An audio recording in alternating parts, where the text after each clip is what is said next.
Bakhair alaikum, Azul Fillaoun. Comme annoncé la semaine dernière, aujourd'hui on parle site web.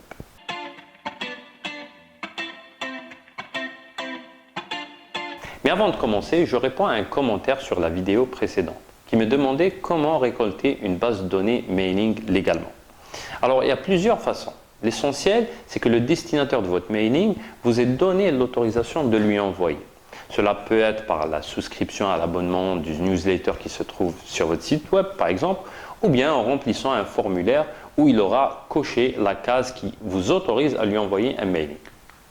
L'essentiel est que pour que ça soit légal, il faut avoir son autorisation. Maintenant, revenons au site web. Créer un site web n'est pas difficile lorsqu'on suit une façon de faire. En plus, aujourd'hui, et face à la concurrence et l'accessibilité de ce moyen de communication, il faut se distinguer. Et cela passe par la création d'un site web qui apporte une valeur ajoutée. Au fait, réaliser un site web n'est pas uniquement le travail du concepteur, contrairement à l'idée reçue, mais c'est en grande partie celle du propriétaire du site. Et c'est ce que je vais vous expliquer. D'abord, définissons le site web. Le site web est une vitrine de votre entreprise qui présente votre activité, vos produits, vos services, mais c'est surtout le socle de votre stratégie sur le web. Concrètement, le site web doit avoir trois objectifs principaux. Premièrement, il doit présenter vos produits et services, bien sûr. Deuxièmement, il doit répondre à la problématique du visiteur. Troisièmement, il doit convertir ce visiteur en prospect, ensuite en client. Alors, comment répondre à ces objectifs justement? Voici 5 points importants à suivre. Tout d'abord, il faut choisir le prestataire, une agence digitale qui se chargera de vous conseiller, mais aussi de concevoir et de développer le site web. Deuxièmement, il faut créer un plan. C'est là où vous rentrez en jeu. Vous devez créer un plan, un organigramme de votre site web qui organisera le contenu et sa disposition sur le site. C'est son architecture, quoi.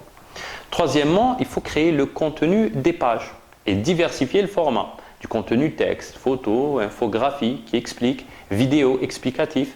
Et la vidéo aujourd'hui, c'est un média très puissant et qui marche beaucoup. C'est ce que les gens aiment regarder, la vidéo.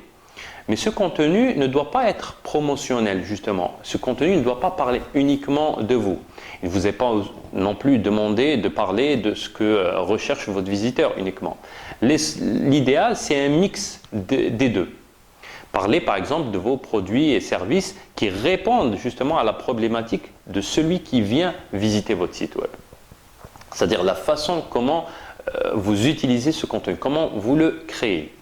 Par exemple, la vidéo que je suis en train de faire maintenant, elle vous apprend des choses. En même temps, c'est du contenu qui sert pour notre site web. En même temps, elle met en valeur notre expertise dans ce domaine. Vous comprenez?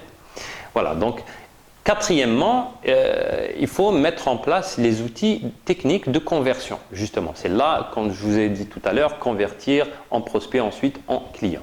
Donc, quatrièmement, il faut mettre en place des techniques de conversion. Alors, comment faire cela, justement? Il suffit de donner une suite logique à chaque étape du parcours du visiteur dans votre site. C'est-à-dire, quand il rentre, sur votre site, il suit un parcours. Dans ce parcours, il faut donner à chaque fois une suite logique. Par exemple, si le visiteur est dans la page de description, il faut lui donner la possibilité de vous demander un devis. Et cela vous permettra d'avoir ces données et c'est-à-dire le suivre et lui envoyer le devis. En même temps, vous avez sa donnée. Une fois le formulaire rempli, quand il remplit le formulaire, il devient prospect. Il y a aussi une autre technique, celle du chatbot par exemple, qui vous permet de converser directement avec vos visiteurs.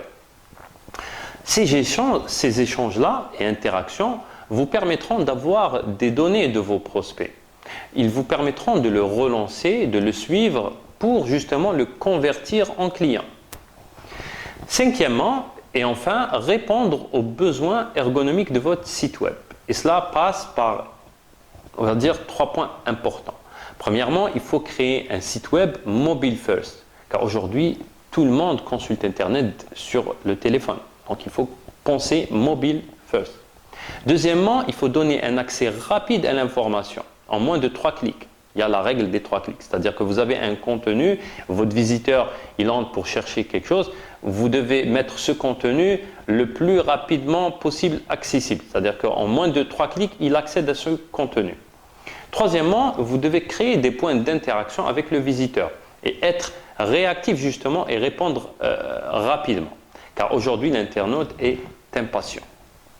Enfin, et comme je le dis toujours, il faut analyser pour s'améliorer. Et pour cela, vous disposez d'un outil gratuit et qui est Google Analytics et qui vous permet d'avoir toutes les statistiques concernant le trafic sur votre site web. Voilà pour un parfait site web à valeur ajoutée. Prochaine vidéo, on parlera référencement Google. Je vous dis à bientôt.